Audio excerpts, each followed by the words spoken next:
ngira okoboro kweredi guna Ense yamo yokoru amatangazo guchi ase abananchi imese ya Kenya umurobiri yuni gunyaka ukorekana ime county ya Kisii ase nyumba y'imesangirikano ya Dallas ese abarali na boygo ababwatani ao ekyombekeri kya Media Council of Kenya ni kyombekeri kya UNESCO banya ko bagocha amo na kura abarali bande igati abarali abanya ko bawigana asense miyo numuralia nga Uncle Fred Obachi machoko yunyaka bakago semia abarali na barachi kunyaka bako egenderi na boygo gwikera chitarget cyabo koba abarali bengenjo ase ebituo ao imesi ya Kenya boygo ekyombekeri kya Media Council of Kenya nigo Kenya ko bakora safari yae me county ya Kisii kurwali tukoria Jumamosi ya bwiswanya ko bakora emirobiri ao una emepira gosemia abana ba Kisii University alero komena amuna baliki amangana kurwa chinyomba ao ase nyombeyo asabanya ko babagosanga amange kolengana amono muliki omonene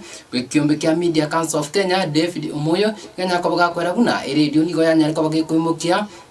ebitambukiro ebinge buna gosemia kumanya nabo igo kwegeria ebintu ebinge asenjira yo bwango mono nabo abantu abange banyariko bako beka amatogochi ase Eredio una injira ya moyo kwani kumanya agenderete Ense Engima. Kwanza kabisa leo tunasherehekea miaka 100 tangu kuanzishwa kwa redio ulimwenguni na takriban miaka kama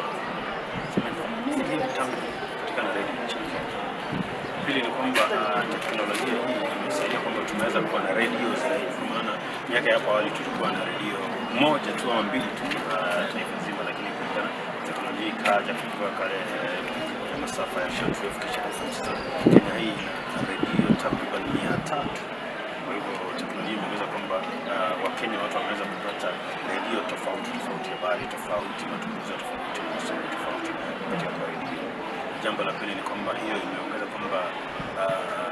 wanaweza kupata habari tofauti. Wakati tulikuwa na redio moja tu kwamba watu wote walitegemea kwamba kile chanzo kimoja tu cha kufunza na kuuliza na kueleza. Sasa kuna vyanzo zaidi ya 300 watu wanaweza kupata habari tofauti. Na jambo la pili ni kwamba hiyo inasaidia demokrasia ya nchi, wakati ambapo watu wana vyanzo tofauti vya habari, maana pia wanaweza kupata maono tofauti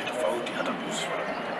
inakusa demokrasia, inasaidia Wakenya wakapata habari kutoka kwa mitandao, vituo tofauti na pia inatoa nafasi za kazi kwa habari wenyewe ambao wanafanya kazi katika vituo tatu ambao kuna nafasi nyingi. Asante sana. Mimi ni Joshua na chairman wa Gochengera Scripts. Moja ya benefits ni kwamba tumehost wageni wengi hapa sana, na hiyo ni vibrancy kwa biashara ya watu wa Kisii. Lakini tena ikumbuke kwamba through MCK we have just launched the Kisii Press Club, which is the first born of Gochengera Scripts. Na sasa tunaenda kufungua nyumba ambayo wanahabari wa Kisii watakuwa wanafanyia kazi. This is the first time that we are going to have an office that we can claim that it belongs to